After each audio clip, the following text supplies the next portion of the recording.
Take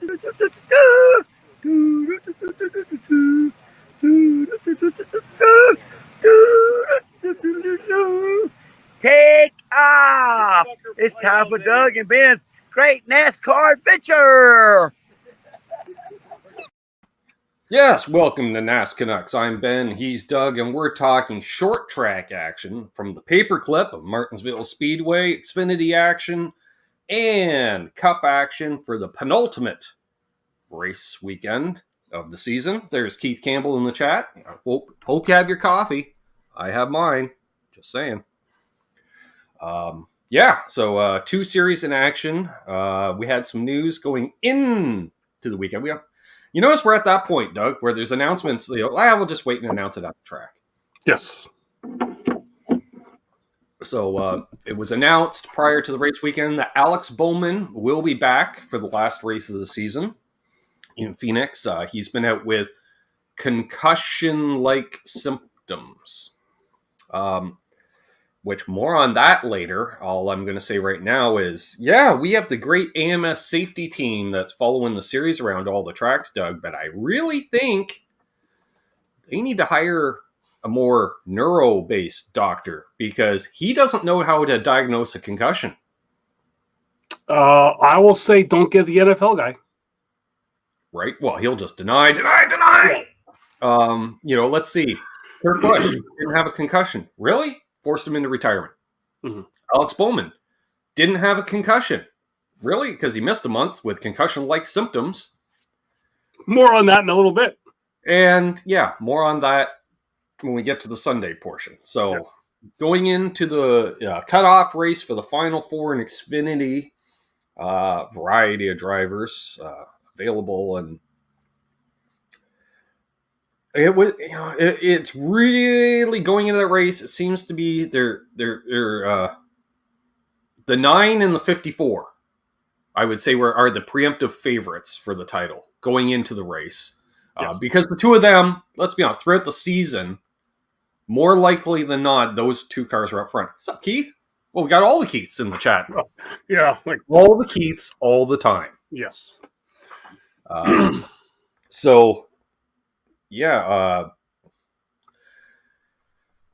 We were discussing off air. Really, all you had to do is watch the last 20, 30 laps. Green flag, and then let's just fast forward to the last lap. Yeah.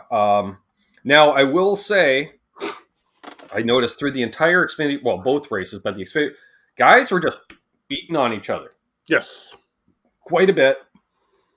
I will say for how aggressive, because the Xfinity race was more aggressive, because I think they're less likely to get hurt if the car spins out and backs into the wall. True. So they were but they weren't driving like a bunch of maniacs. It wasn't like they were just taking people out and we constantly had, guys pirouetting in a corner, causing a caution. We've seen those days, 14 cautions at Martinsville. Yep. Everybody was just nudging enough to get you a little loose, and a couple of younger guys, they're figuring out you can't hit too hard because you're going to lift up the rear wheels. Because the guy's like, I kept nudging the guy in front of me, but he won't speed up. Well, you can't speed up if the rear wheels aren't on the track. Front-wheel drive, you can. Front-wheel drive, you can. Extra grip, right? Because all the weight will be on. Yeah. Yep. Not so much with the rear-wheel drive. So we had similar, both series. We do have a car in the hunt for the Owners' Championship, but not for the Drivers' Championship. That would be the 18 car in the Xfinity Series and the 45 in the Cup Series. So, let's just, we get down. I knew something was up, Doug, because we'll just skip right to the last 30. Sup, sis? We can call her Keith as well. Yes. All right. Female Keith. She's like, I identify as a Keith. Thank you very much. Oh, all right. Oh, yeah. Easy. Okay. I knew something was up. We might argue. We were saying off air, because being the choose rule, and we did see a lot of guys able to pass on the outside. There was definitely a second group. Yes. Yeah, there was. Which was awesome. But when they go to choose, and Ty Gibbs, I'm going to start on the inside. That's fine. The next person to choose is Brandon Jones. And he went, I'm going to slide in behind you. And immediately I thought, he's going to nudge the leader, who's going to slide up into the 9, and then, take them both out. Because we've seen that before. I'm looking at you, Jimmy Johnson. Which they almost did. Was it that restart that they almost did?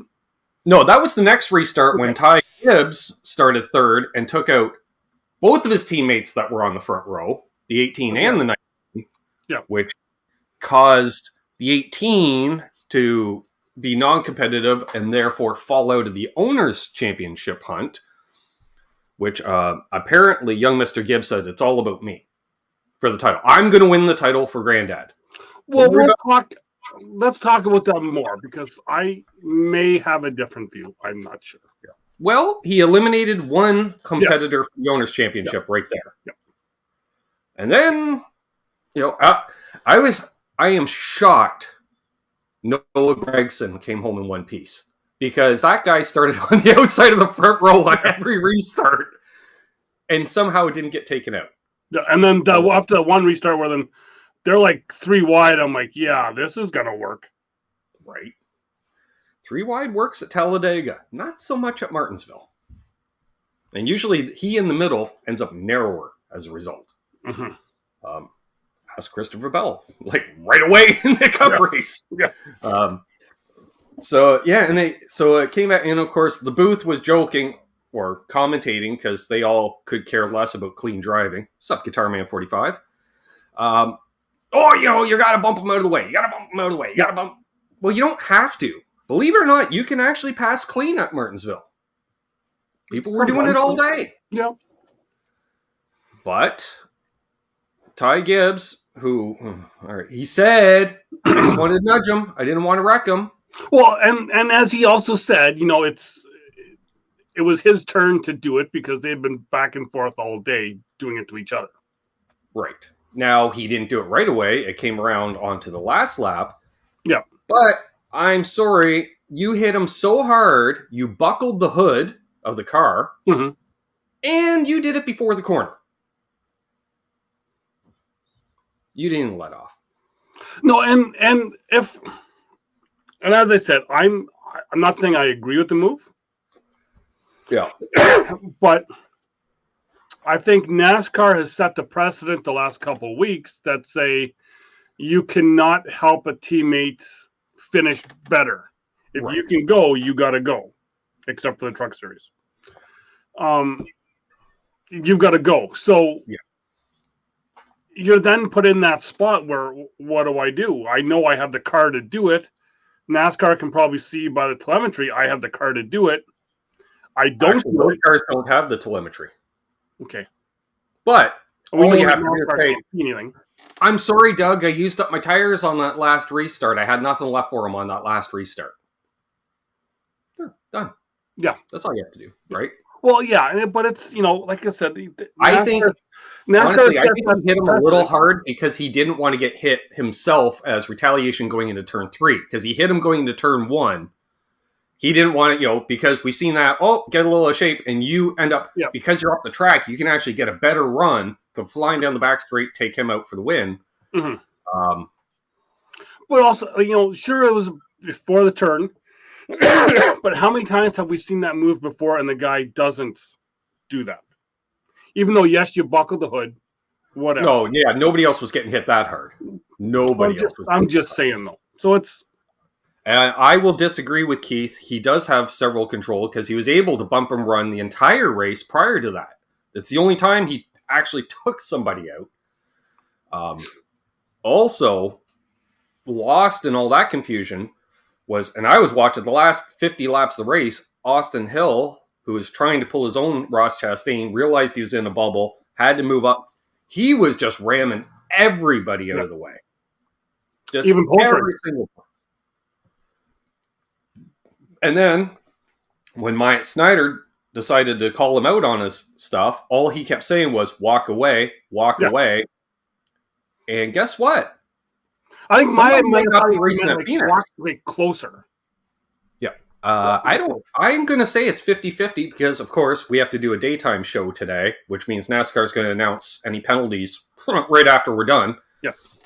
I would not be surprised if Austin Hill is parked this weekend, because apparently the boys have at it. Again, you're allowed to push and shove, but you can't knock a guy pretty much out. Was there an actual punch, or was there just the old hip toss? No, that was a punch, and you can see Snyder going down. Like, that was a and then he jumped on him after that. All kind of entangled. There was a mess of people there. A mess after. No, what happened? Austin hit him. Snyder went down. Austin jumped on top of him, and immediately they went, no, because you're going to be nailing a guy's face into the asphalt, and you can't, you kill a guy doing that. I think the only thing that may go into Austin's favor here is that he didn't gloat about it afterwards. He just said, I told him to go away. And then something happened. Yeah, but NASCAR's looking at that because you can concuss a guy just by punching him out. You can cuss a guy by putting him in the wall. You can do that too. Yeah. So, yeah. And then, you know what? I was still giving Ty Gibbs the benefit of the doubt. Maybe he did hit his driver a little too much. But then it was the excessive burnout. And then getting out of the car to the hail of booze and doing this. With a big grin on his face. Again? Like, is he auditioning for the 18 car next year, Doug? Because we've seen that before from the 18 driver. We've heard he has had several conversations with Kyle. Right? Yeah. Kyle has told him when to give the bird, when not to. So maybe Kyle has told him, right? If you really want to, if you want to ensure the 18 car is going to get booed for 20 consecutive years, that's how you do it. Every family like that needs a black hat. He's definitely embracing it, but it's the fake smiles and, oh, golly gee, I was, Well, he had a different tone in the press conference following. He did, yeah. He wasn't as cocky in the press conference. He was cocky on that front stretch. Like the video I sent you, I really liked how he stayed calm with that answer and kind of just give a direct answer. Yeah. Right, where he even said, NASCAR set that precedent where they don't want you helping out a teammate, so you have to do what you have to do. Yeah, I still don't buy it. And I'm really not impressed with the silence by management / ownership. Maybe they are waiting for today as well. Because in theory, Joe Gibbs could have had 3 cars competing for the owner's title going into Phoenix. Mm-hmm. I just had the guy walking around dressed as Jesus on pit road on the cup prior to the cup race. Yeah. But and then we saw Brandon Jones pulls onto pit road. Now, people were reading into it a little too much when you see all the JRM guys coming over and consoling. Oh, he's already, Well, first of all, Jones and Allgaier are good friends. Okay, so there was that. But then Josh Berry came over shortly because I think Josh was coming over to talk to Allgaier and then talk to him as well. Let's go back to Bristol a few weeks ago. Sure. Mr. Jones had the opportunity to win, but allowed a Hendrick car, junior car,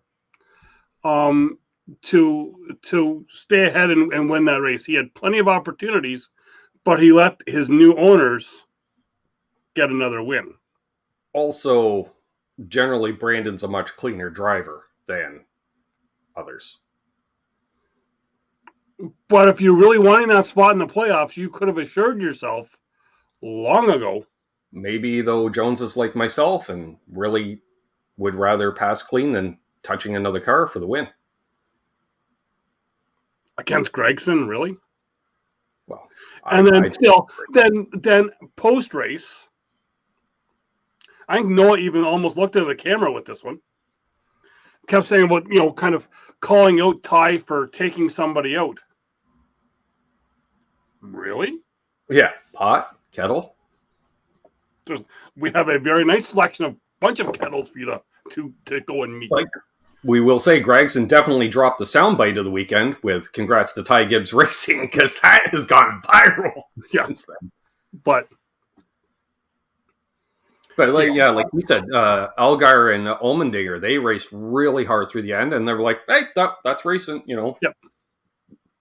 Although really, Justin kind of almost the whole race kept saying, we're done. Like he was already in the mindset that he was done. And I was like, because AJ was driving hard. Like, AJ doesn't usually take people out, but you can tell, like, when Algar got by him the one last, he just went, boom, because he's like, I need the spot, and I'm going to take you out for the win. And I went, oh, don't do that. And then, yep, didn't matter really. So, so there's that.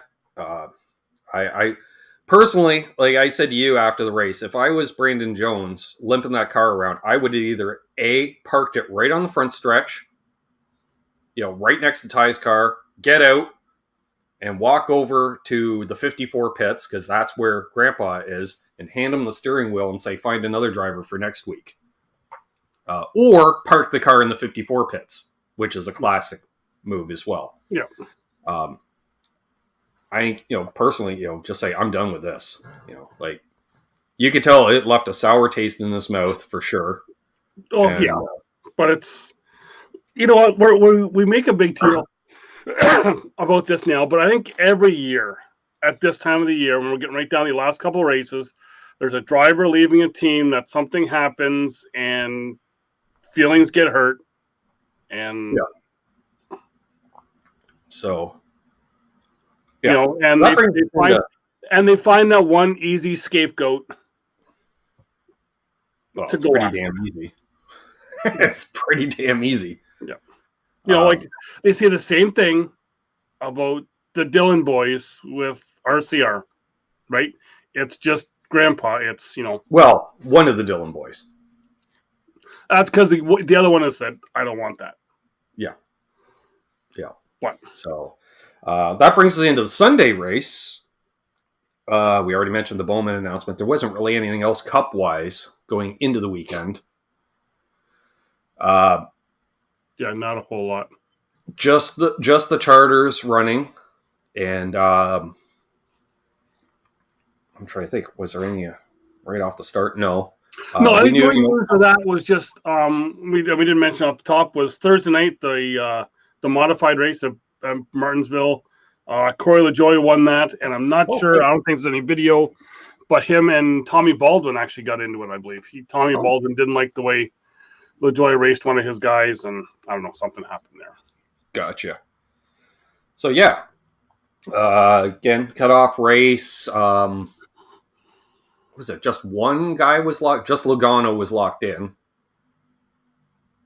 going into the last race. Yes, and Golden Boy I think was kind of already locked in on points. He had pretty good points. Yeah, it was like if he finished 25th and one of the back markers ended up winning, then there was a possibility.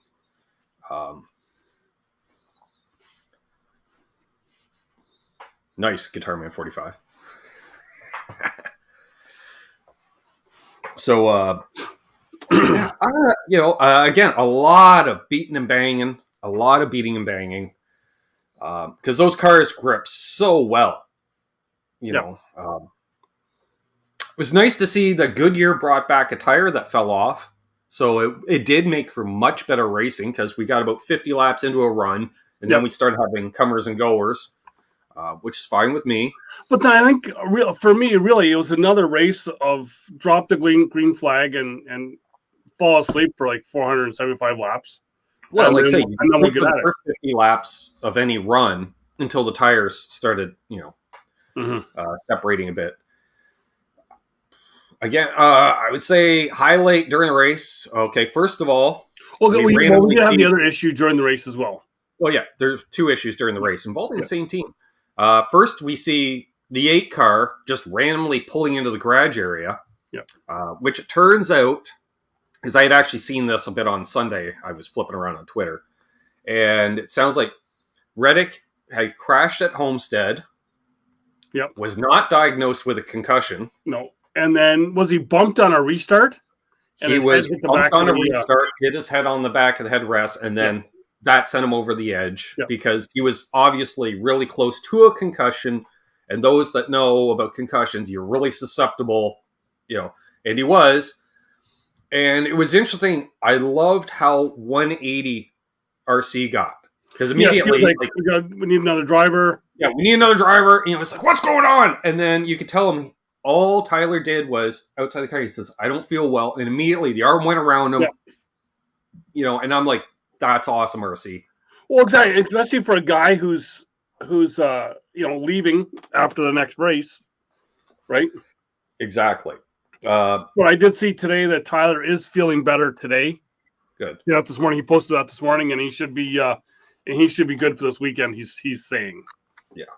So that's good. And then a little later in the race, Austin Dillon blew a brake rotor and threw it hard. Big time hard.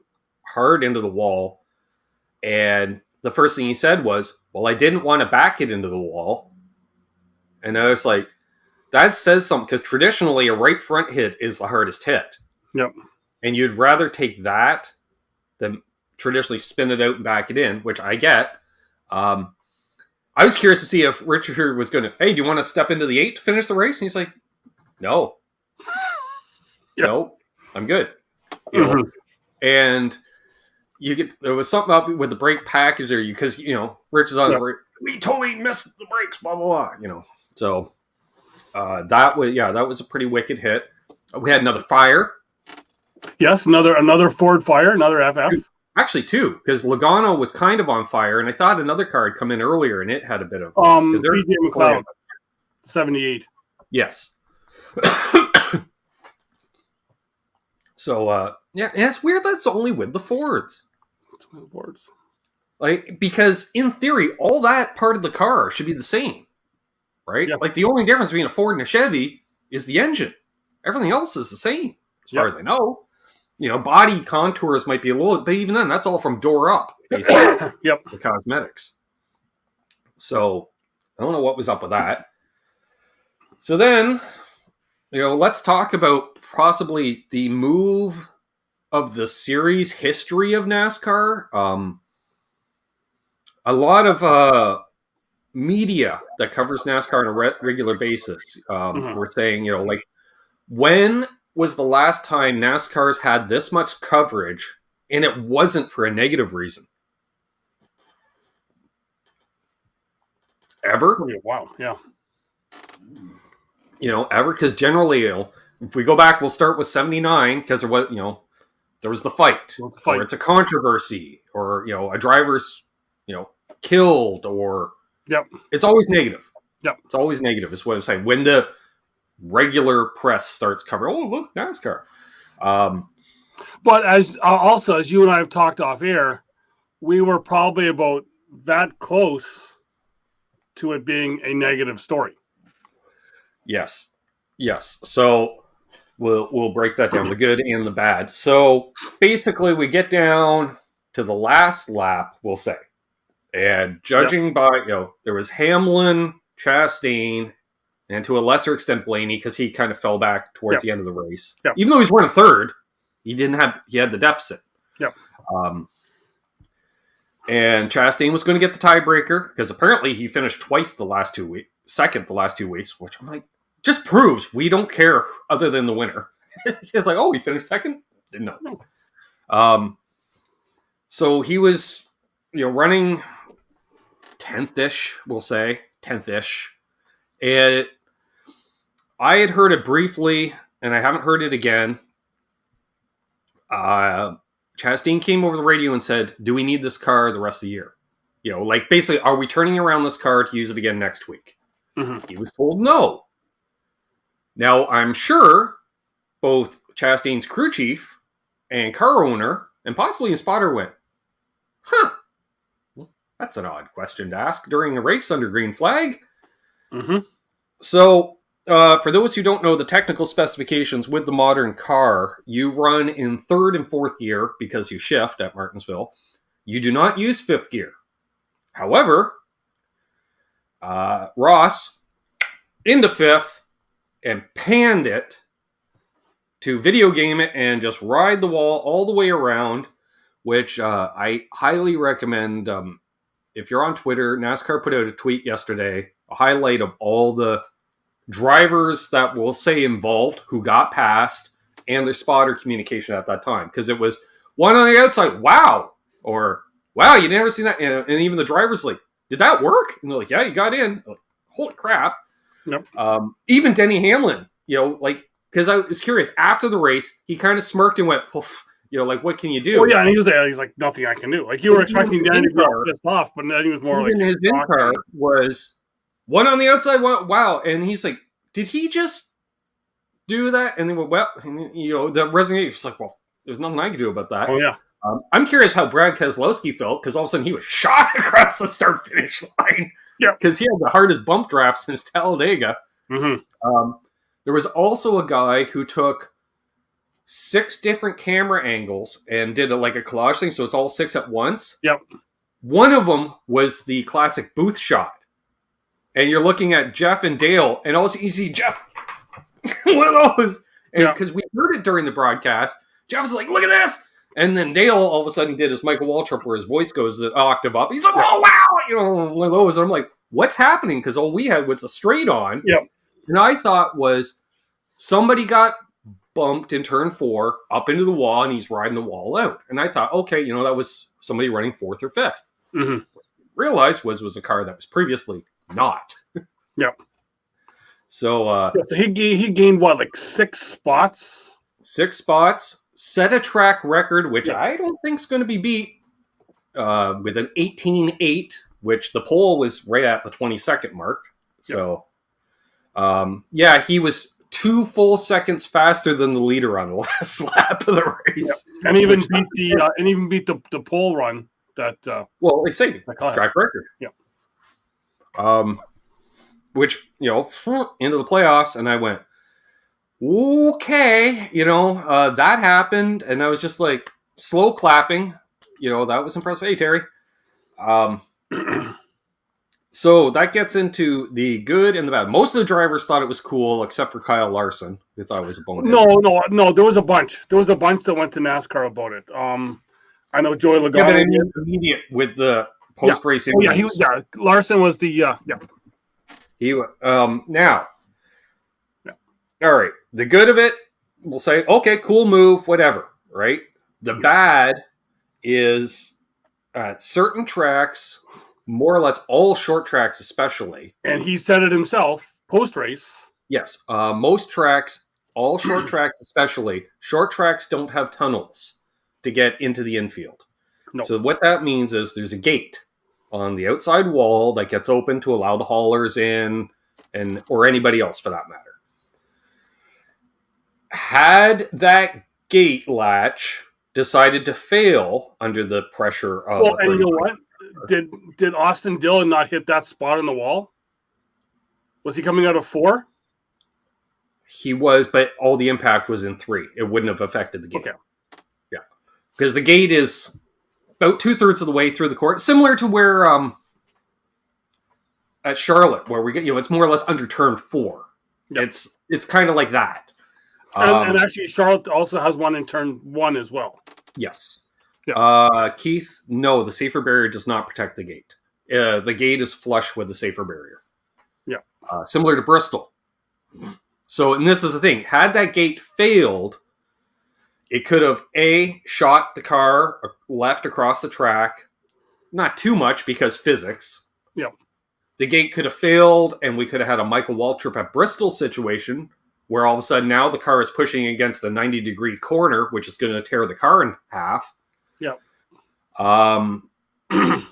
Also, the scary thing was because the car has rack and pinion steering, that when Ross entered the corner, he let go of the steering wheel, which could have juked any which way. Now, fortunately, because of the tight radius, physics being what they are, chances are it's going to hang against the wall. Yep. Also, if you look at safety barriers up close, yes, they all have a curve to them. But where they join, there's always a slight peak. Like if you really look on it, it's like waves. Exactly, the Waltrip Harmon scenario. And you can see that on the straightaway, the shots they showed on the straightaway, you can see where it does kind of go in and out. That's not a full flush. Yes. I was seeing people saying, now, I have had an update on it since then, but someone said, someone should do that at the All-Star race at Wilkesboro next year. Okay, well, first of all, safer barriers are smooth steel. Wilkesboro is a cement wall, which is just going to act like a cheese grater on a composite body. However, safer barriers are being installed at North Wilkesboro, which we kind of figured because we were talking off air. Yep. I don't know about an all-star race necessarily, but for a points race for the truck series, because we know it was mentioned 20 years ago that all NASCAR tracks will have safer barriers for safety. Yep. So, yeah, Pocono's straightaway is wavy like that. That's true. A lot of tracks are. Because, let's be honest, this stuff's been up for 20 years through seasons. Yep. I always look at the styrofoam, how loose it is and stuff. Like, at Charlotte, I'm like, that styrofoam's been there since day one. Yeah. Like, I'm like, what? Yeah. The other thing is, people keep talking about it's the video game move. Yeah. Okay. Someone actually did try that on a video game Sunday night and put it out on social media. Didn't work. But they did it on a different video game.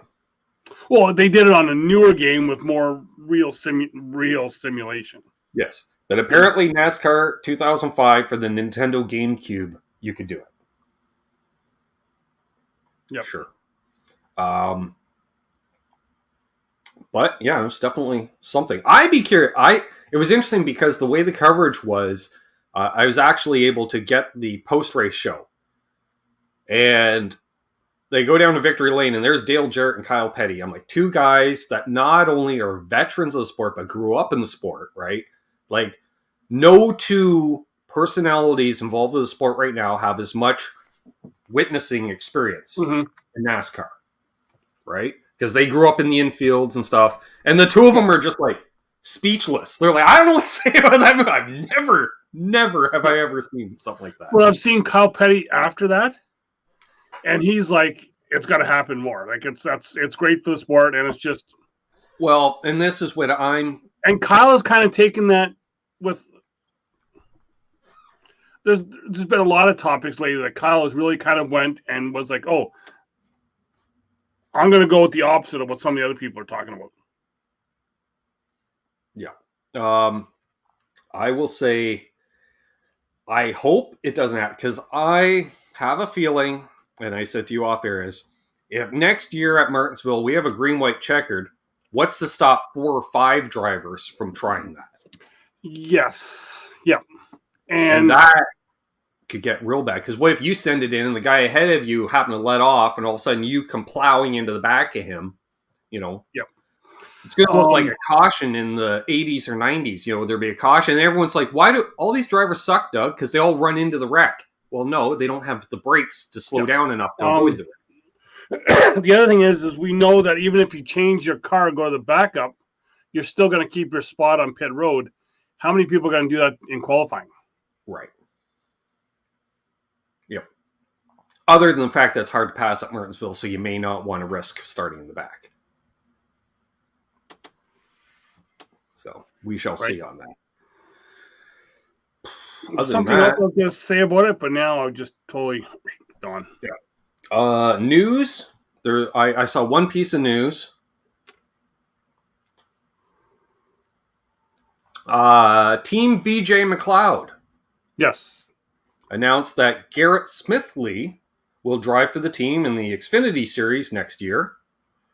Texas-based Trophy Tractor will serve as anchor sponsor for the 78 Chevrolet throughout the season, and he will be racing full-time. The other thing we didn't talk about off the top of the show is that the Austin Hill will be driving the 62 Beard Motorsports car in a few races next year that they do. Okay. Well, yeah, because they've had an affiliation for a number of years with RC, so that makes sense. 6 car was too late post-race also. Well, thank you for the information, Keith. I knew that. I did not. I knew that. What'd you think of the new camera that they were using with Brad. The right next to the eye cam. Yeah. A little better than the dashboard thing because you're kind of getting that eye level thing. Yeah. Well, Dale said that. He goes, "This is the perspective." I went, "Okay, I believe you." I'll tell you though, that rear mounted camera right there, that's handy at like Martinsville. Mm-hmm. No, there won't be a suspension for a car being too light. Only other thing announced this week so far.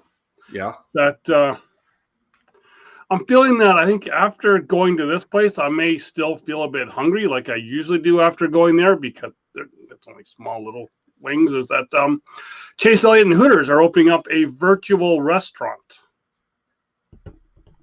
What? Why? Yeah. Okay. Sure. To eat your virtual food, I guess. I guess it's a delivery store. It's going to be a delivery. Hooters delivery. Gotcha. All right. Anything else? And they're also launching Chickaboo's chicken tenders. Will be available. That's which they should call them Chickaboo's chicken tenders. Well, it's Chase Elliott's chicken tenders. Makes sense. Most kids do like chicken nuggets. Yeah. So, other than that, I'm trying to think. Do we have anything else? Other predictions for Phoenix?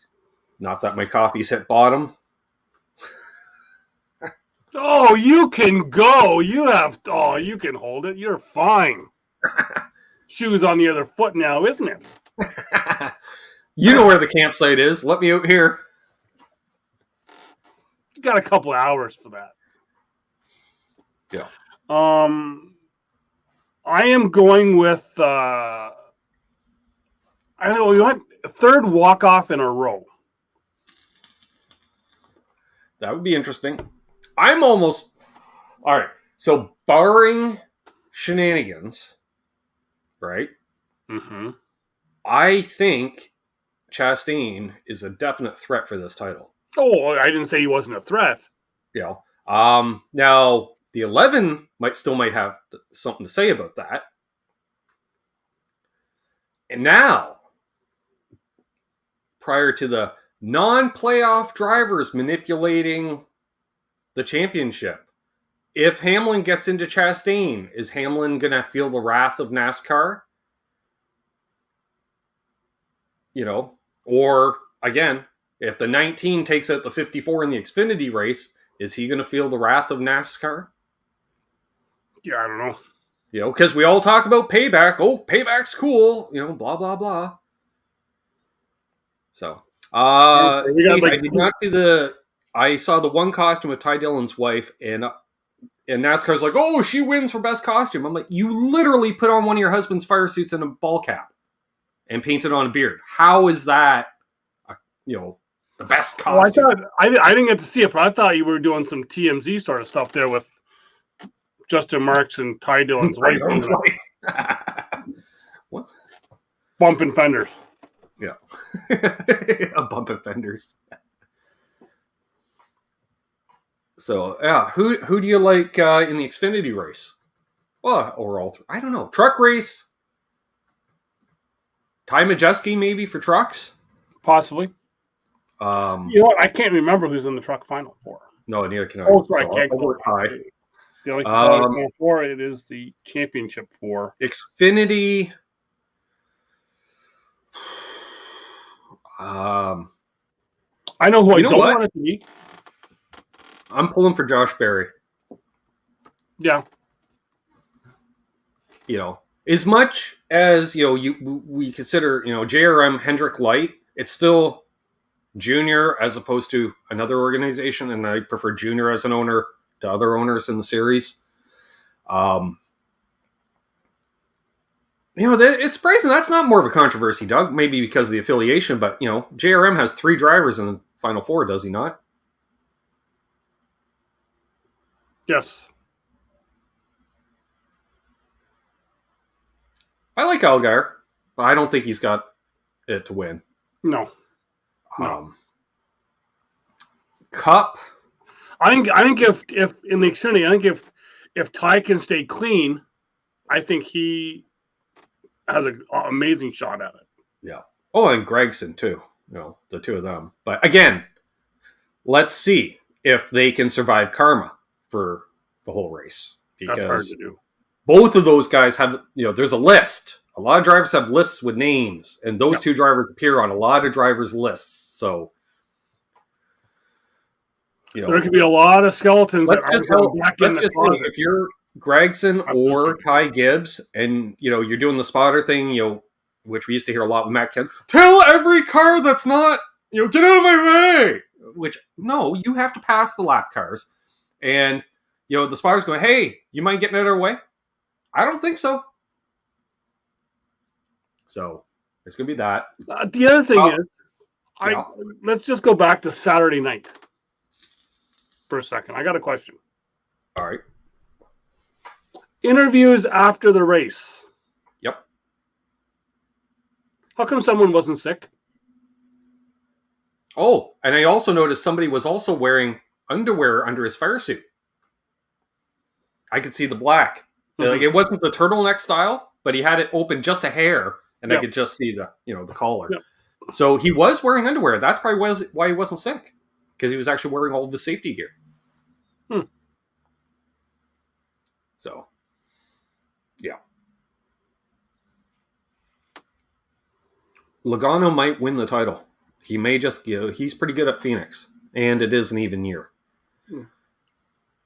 He's the only one driving for a second title of the Final Four. No, wait, Chase Elliott's in too. Right. Yep. Yep. Other than that, yeah. I don't know. We'll see. It's weird the season ending this early too. Usually it ends a few weeks from now. Okay. Traditionally it was the third weekend in November. Yeah. Yeah. I know because I watched many a Homestead final race while celebrating my ex's birthday. Hated that. Daytona 500, Valentine's Day, Homestead was on her birthday. Bookend the season. Yep. 2 days of, I'd like to do something. I don't. No. Yep. Yeah, it is hard to believe Logano is the oldest contender. It's hard to believe Logano is only 32. Yeah. I'm like, no. Yep. No. Yep. Because he was kind of one of the first of that, hey, I'm still a teenager, basically, and running in Cup. Mm-hmm. Shocking also was going into the Cup race at Martinsville, Ross Chastain's 150th start in the series. Yes, and I guess we're going to just overlook the Joe Gibbs Racing 200th victory. I mentioned it earlier. Oh, did you? Yeah, because everyone was congratulating Ty Gibbs Racing on 200 wins. Okay, yeah. But that was a Sunday. No, but it was a Sunday race. So it was 200 wins. Yes. Yeah, they're still congratulating Ty Gibbs. Fact for that, and thank you to a couple other Truex fans that are friends of mine on Facebook. The picture that Joe Gibbs Racing put out about their 200th win with all of the drivers. Yeah. Martin was wearing a 78 fire suit. Well, much like the Wood brothers, Furniture World was kind of a Gibbs satellite team. May have had a different logo. Yeah. May have. A little bit of a tie. Oh. So not even. Yeah. Well, no. Gibbs was still Chevy at that time. You sure? I don't know. Where were they getting their motors and cars from at the time then? Childress. Right. Yeah, right. All right. Never mind. All right. So, other than that, I don't know if we got it. Ow. Fucking leg cramp all of a sudden. God damn. Oh, the hammy. Right up the old back of the thigh. Oh, that hurt. Ooh. Yeah, nothing else I can see. I can refresh the old Googler here, and we've got nothing. Nothing yet. All right. Well, on that note, we'll be back to an evening show next week. We will end with an evening show next week. Yes, and then we'll figure out our schedule going forward for the season. So, yeah, Tune in. Keith, you'll have to watch the race on replay or something, I guess, because he's off to EVH Con this coming weekend, which is in Connecticut. God, I know. What town? Anyways, doesn't matter. No. That's for the other channel. There we go. All right. I got nothing else. So, on that note, he's been Doug. I've been Ben. This has been NasCanucks, your number one NASCAR podcast. I don't care what anybody said. Oh, speaking of it, YouTuber Eric Estep is a primary sponsor on a car this weekend. I think I've seen that, yes. I was just like, how cheap are you selling sponsorship? Because he doesn't have a huge channel. No. And he's been doing small sponsors, which is cool. So, yeah. Congrats to Eric on sponsoring a car. Mm-hmm. Won't be home till late Tuesday. All right, fine. We'll tune in here for all the highlights. That works. Mm-hmm. And then, like you, my other channel is now local. It doesn't have gas anymore. And see you, Marcus.